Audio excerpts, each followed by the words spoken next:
Hello সবাই, আবার স্বাগত বংবেন্তর লাইফে একটা ছোট্ট ব্লগে।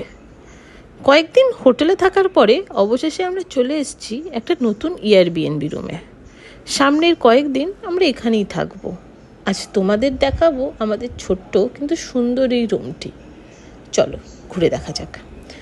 হ্যাঁ, দরজা দিয়ে ঢুকেই এই যে সামনেই বড় লিভিং রুম, কিচেন, ছোট্ট কিন্তু সুন্দর একটা রান্নাঘর।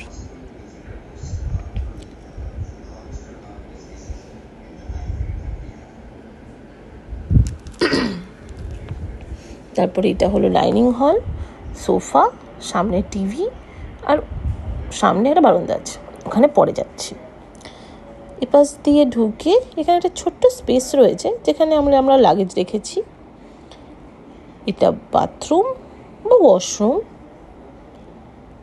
ডান দিকে ছিল স্নানের জন্য ছোট্ট একটা জায়গা। এইটা হলো ছোট্ট একটা বেডরুম, ঋষিন বসে আছে। এটা একটা ওয়ার্ড্রোব দিয়েছিল। পুরো জায়গাটাই ওপেন, খুব সুন্দর দেখতে লাগছিল। এবার চলুন বারান্দায় যাওয়া যাক। বারান্দাটায় দুভাগ যাওয়া যায়, একটা হলো ওই পাশে লিভিং রুম দিয়ে, আরেকটা হলো এই পাশে বেডরুম দিয়ে।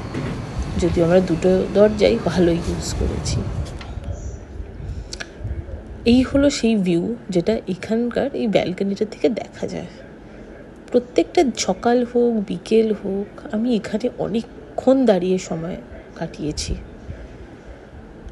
আর এই আপনাদেরকে দেখালাম পরের দিনের একটা টাইম ল্যাপস, কী করে ভোর থেকে আস্তে আস্তে সকাল হলো। যাই হোক, এটাই হলো আমাদের এয়ারবিএনবি ছোট্ট ট্যুর। সত্যি বলতে গেলে এই জায়গাটা খুব চুপচাপ আর আরামদায়ক। একটা ছোট্ট বিরতির জন্য একেবারে পারফেক্ট। তোমরা কি পছন্দ করো, হোটেল না এয়ারবিএনবি? নিচে কমেন্টে জানাও। আর সামনে আরও অনেক কন্টেন্ট আসছে, তাই সাবস্ক্রাইব করতে ভুলবে না। Thank you.